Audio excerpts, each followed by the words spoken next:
বাংলাদেশের জার্সিতে একটা জয়, বারবার চেষ্টা করেও ভারতের বিপক্ষে জয়ের খরা কাটেনি।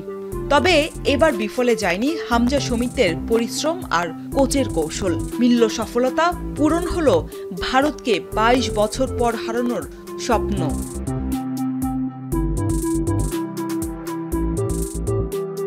যাদের মাধ্যমে দেশের অগণিত ফুটবল ভক্তদের এত বড় প্রাপ্তি, তাদের ব্যস্ততার শেষ নেই। ক্লাবে যোগ দিতে সকাল সকাল দেশ ছেড়েছেন দলের প্রাণভোমরা হামজা চৌধুরী। দলের আরেক সুপারস্টার সমিত সোম শিকড়ের টানে গেছেন চায়ের দেশ শ্রীমঙ্গলে। তবে রাতভর উল্লাসের পর দলের বাকিদের আলস্য ভেঙেছে একটু দেরি করে। কিউবা মিচেল, শ্রাবণ, মোরসালিন, তারিক কাজী হোটেল ছেড়েছেন সময় নিয়ে। We've come close over the past few games. We've come really close to achieving a win, and what a time to do it against India. I think it was a time to give back to the fans. I mean, so yeah, this win was mainly for the fans, but obviously we've worked so hard, the staff and the players in the camp. So yeah, it was good to finally get something out of it and get a big win against India. Yeah, I'm fully fit now, so back to Kings. So hoping to get back to training as soon as possible and start playing some more games. I know that the schedule will start to get a bit busier, so it will be better for me. 4 মাস পর আবারও Asian cup বাছাই পর্বে সিঙ্গাপুরের বিপক্ষে লড়াইয়ে নামবে Bangladesh.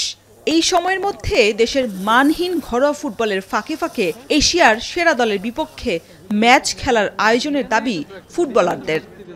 Of course এই ম্যাচের আগে আমরা একটা ভালো দলের সাথে খেলতে চাই, কারণ এত লম্বা গ্যাপ থাকলে it's not good. So hopefully ওরা একটা ম্যাচ অ্যারেঞ্জ করবে।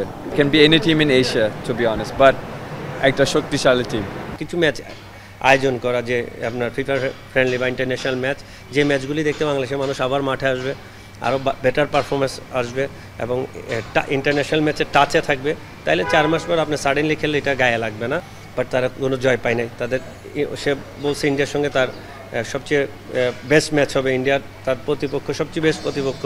এখন তাদের রেজাল্ট দরকার। তাহলে এই যে ফিল করা, বাংলাদেশের প্রতি তার ভালোবাসা, বাংলাদেশকে মনে ধারণ করা, বাংলাদেশকে ফিল করা, এটাই তো একটা লিডারশিপের কাজ। আমি মনে করি হামজাকে আপনি যে কোনো সময় লিডার ক্যাপ্টেন্সি ব্যান্ড পরাই দেবেন, সে তার বেস্ট দিবে, না দিলেও তো সে তার লিডারশিপের যে জিনিসটা সে দিয়ে যাচ্ছে। এদিকে ভারত বধের উল্লাসে হামজা জামালদের ক্রীড়া উপদেষ্টার 2 কোটি টাকা পুরস্কার ঘোষণার পর বাফুফে সভাপতির কাছে অর্থ পুরস্কারের আবদার করেছেন জামাল, মোরসালিনরা। তাতে সাড়াও দিয়েছেন বাফুফে বস।